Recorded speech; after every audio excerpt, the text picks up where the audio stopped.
માળિયાહાટીનામાં ટેકાના ભાવે મગફળી ખરીદીમાં ક્વોલિટીના નિયમોથી અને ખેડૂતોના સેમ્પલ નપાસ થવાની શક્યતા છે।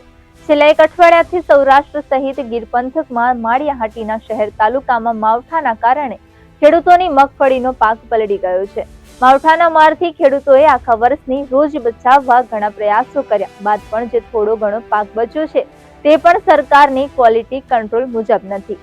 સરકાર દ્વારા ટેકાના ભાવે મગફળી ખરીદીમાં ક્વોલિટીની નીતિ હળવી કરવા ખેડૂતોએ માંગ કરી છે।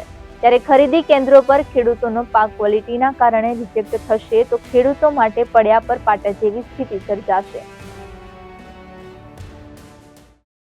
ભાઈ ગામ માળિયાહાટીના સરકારશ્રીને અમારી વિનંતી છે કે આ માવઠું પડ્યું આજ 8 દિવસથી, પણ હવે આ માલ અમારે ત્યારે કંઈ કરશો હજી, અને સરકારને અમારે ટેકામાં જે લખાણ છે એ ફરજિયાત હવે અમારે કરવું શું બીજું આમાં?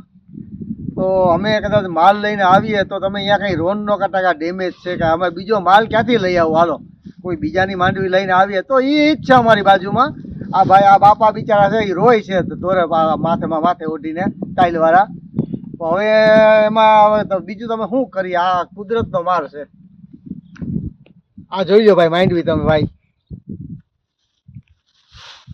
આમાં અમારે શું કરવું? આજે આ 8 દિવસથી થયું બધું। આ એટલી અમારી વિનંતી છે